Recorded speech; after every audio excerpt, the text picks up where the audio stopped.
Next participant है, उनको बुलाना चाहूंगी। मिस्टर चुमसली हमारे बीच है नागालैंड से, please come.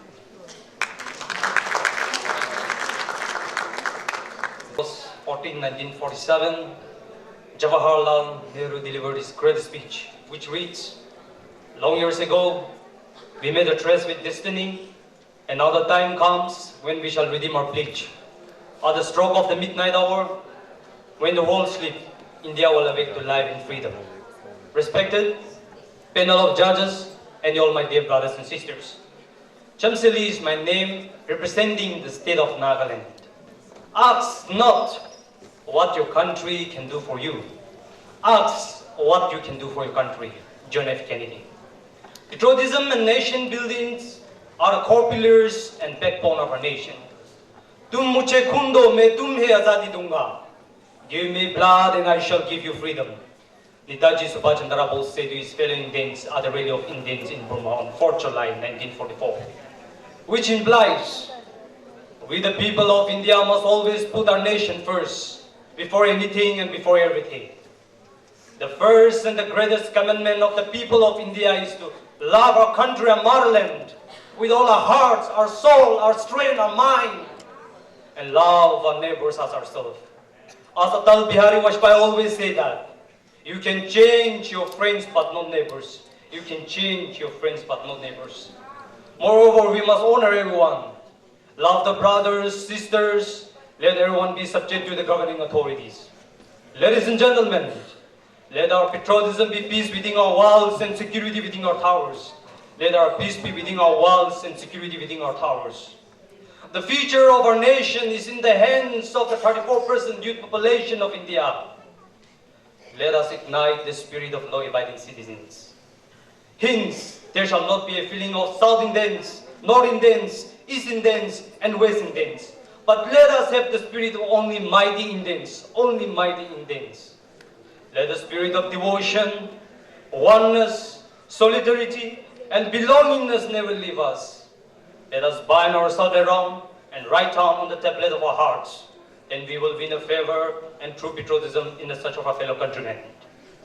Dear brothers and sisters, I assure you that unless a grain of wheat falls into down and dies, it remains alone. But if it dies, it produces much fruits.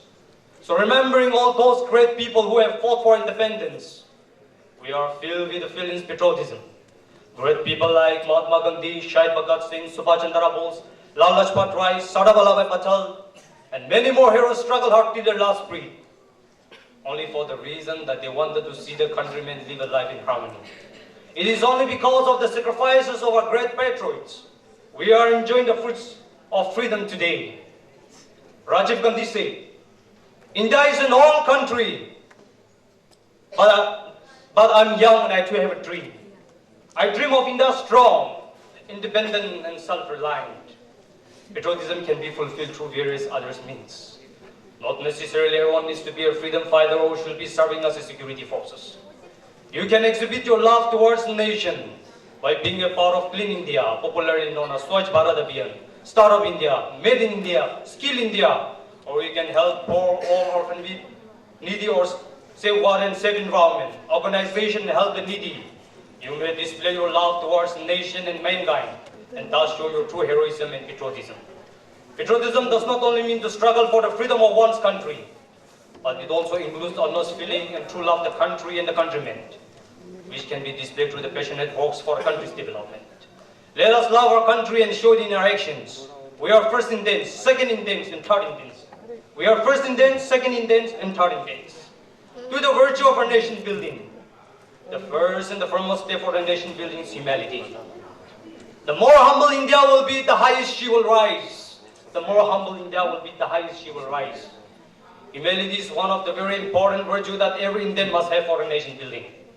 The reward for humility is the riches, honor, and prosperity.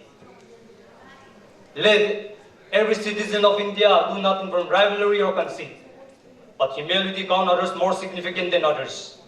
Let each of us look not only to ourselves, but also to the interests of others. Besides, let we shall not have a bitter envy and selfish ambition in our hearts, as well as denial of the truth, so to prevent disorder, confusion, anarchy, turmoil, and every evil practice in our nation. Consequently, through humility spirit, there shall be no corruption, no gender bias, no bribery, and there shall be no unemployment, no black marketing, no domestic violence, no dowry, no casteism, no religious intolerance, and there shall be no statism, no prostitution, no female infanticide, no nepotism, and no child labor. Second point is political. Better to light the one small candle than to cast the darkness. Better to light the one small candle than to cast the darkness. The youth of India must be an ambassador of nation building.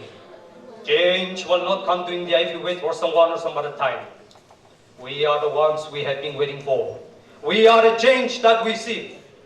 Let the young people of India exercise one power as per Article 326 of the Constitution, which provides that the election to the House of the People and to the Legislative Assembly of every state shall be on the basis of adult suffrage.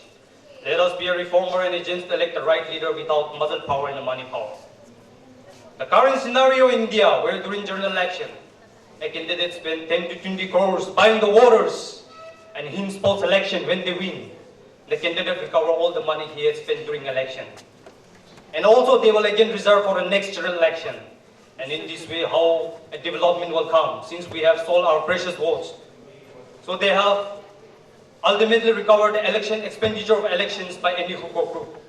And in this way, there shall be no infrastructure development in our village, district, state, nation like transport, health, education, culture, public space, standard and rules, and safety and resilience, water, energy, and environment.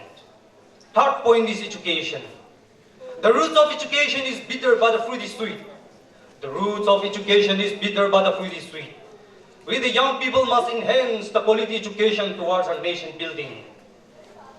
Education is the mother of all professions. Education is the mother of all professions. So we must uplift and contribute for our nation building. By doing so, we will enhance our nation economy. How it will enhance? Well-educated and trained youth contributed skills in almost every sector in the development economy. They give their service as engineers, doctors, administrators, teachers, lecturers, and in several other capacities.